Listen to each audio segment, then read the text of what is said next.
of the prison recreation yard. Walk over to it.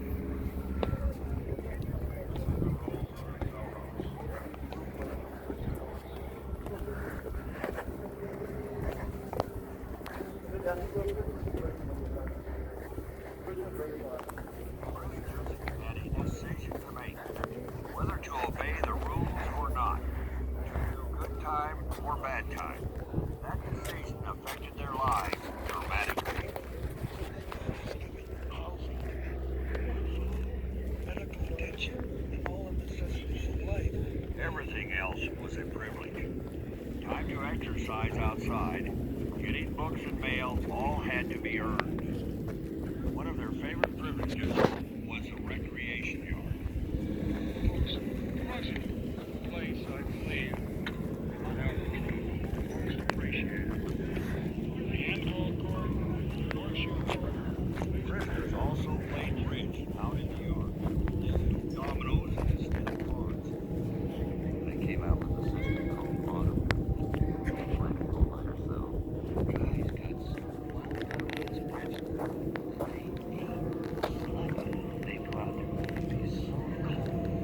You can stay out there. You have to stay out there 3 hours. You're studying bridge. You're not thinking about going over the wall.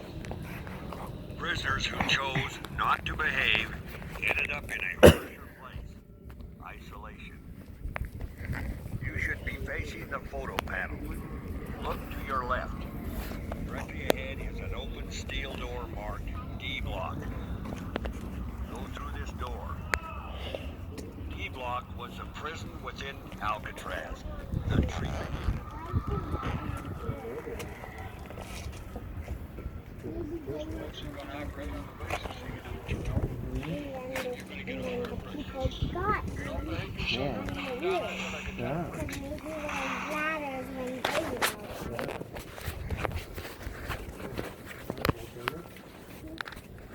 Move a few steps into the room and find a place to stand.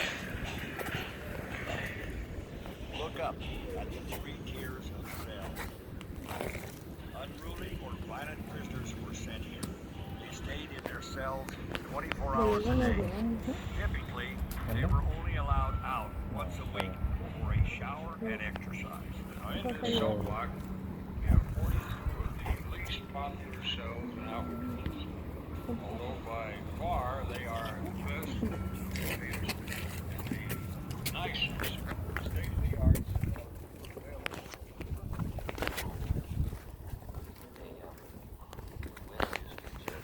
Below, for that you can hear. At night you can hear whistling through the window. One of the more infamous prisoners to live here in D Block was convicted killer Robert Stroud, the so-called Birdman. And almost immediately upon his arrival at Alcatraz, he was relegated to the treatment unit.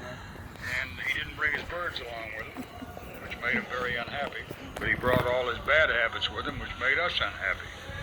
There he remained for several years, being obnoxious and noisy and agitating and busily writing. Fluent in 3 languages, a mathematical expert, brilliant man. He was a psychopath. Suicidal, homicidal maniac. Now, turn to face the windows. Walk over to the photo panel on the wall. You'll see a photo of Robert Stroud. Alongside Stroud, you'll see some other well-known prisoners. Alcatraz was built for men like these. Alvin Karpus, you gotta watch out for him. Former public enemy #1. Creepy Karpus. When you see Creepy, you wouldn't have to be told he was creepy because he walked on his toes. Had Kelly. Gun Kelly. Nice fella, never give you any troubles at all. Very accommodating, polite. Mickey Cohen, Frankie Garbo. And Capone. Ain't a fool with Capone, see? He was a street fighter. He's a big man. He was in good shape. The only thing his brain was going. He had syphilis. Well, eventually it drove him crazy.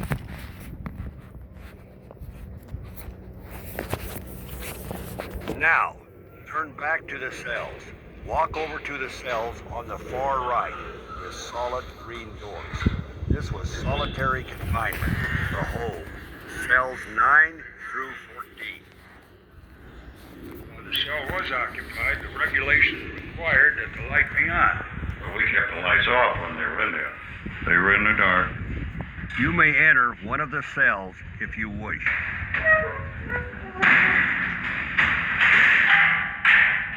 Well, when I'd go in the hole, what I used to do was I'd tear a button off my coveralls. I'd flip it up in the air. Then I'd turn around in circles. Then I'd get down on my hands and knees and I'd hunt for that button. Then when I found the button, I'd stand up, I'd do it again.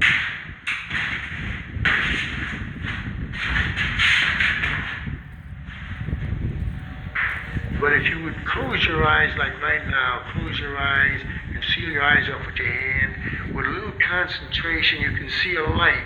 And pretty soon that light will get brighter. And you gotta concentrate on this. And after a while, not a short while, this takes time and practice, but pretty soon you can almost put your own TV there. And you can see things. And you can go on trips, and this is what I did.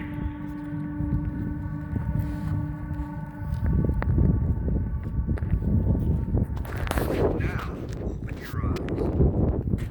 Step out of the hole. Walk through the nearest doorway toward the library. Continue into the large open area.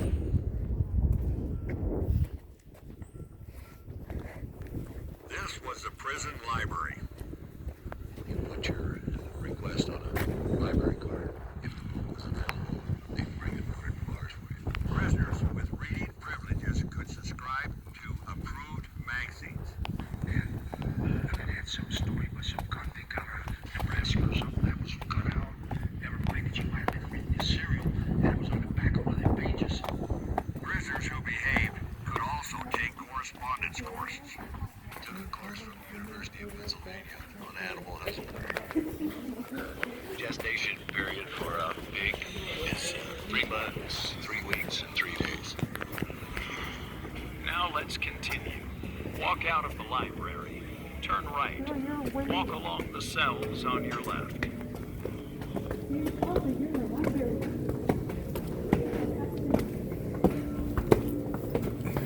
Escape attempts got the attention, but in Alcatraz's 30 years history, most days were uneventful and repetitive.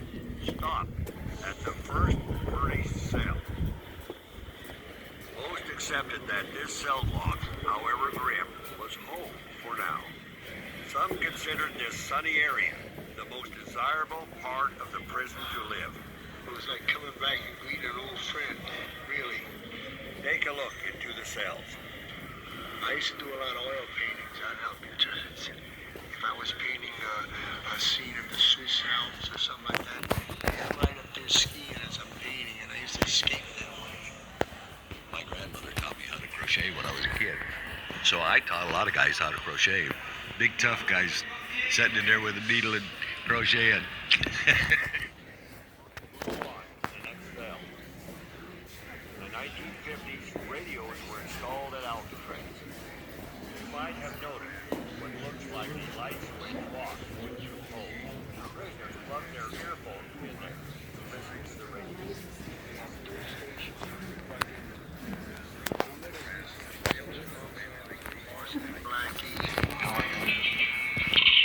Afghan would travel. Baseball games and basketball games. Move on to the next cell. At nighttime, between 6:30 and 7:30, they have what they call a music hour. They play harmonicas or a guitar or whatnot. They had one guy.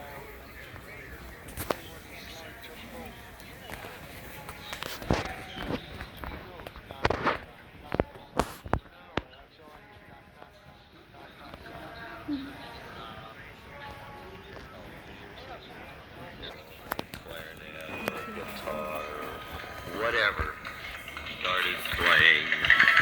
Then they take their tin cups and they drag them back and forth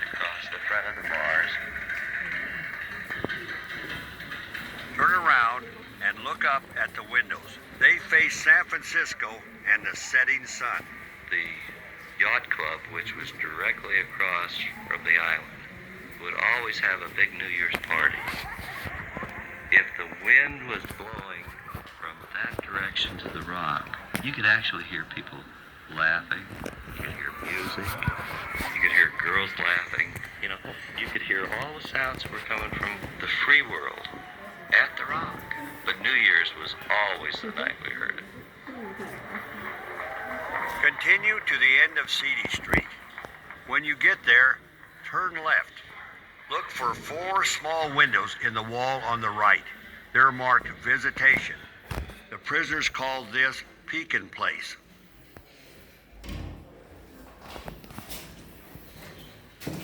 And when they'd written me that letter and said, you know, you're dead, don't ever come back, we've told your sister you're dead, the whole bit.